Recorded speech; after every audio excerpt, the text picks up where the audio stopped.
Hey everyone, welcome back to the channel. In this quick tutorial, I'll show you how to fix blurry graphics or textures in Jurassic World Evolution 3 on PC. Let's get started. First, open Settings from the main menu of Jurassic World Evolution 3, then go to the Display tab.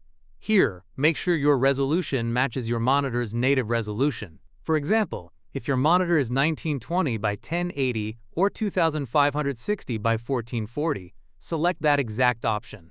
Once you've changed it, click Apply, and then press OK to keep the changes.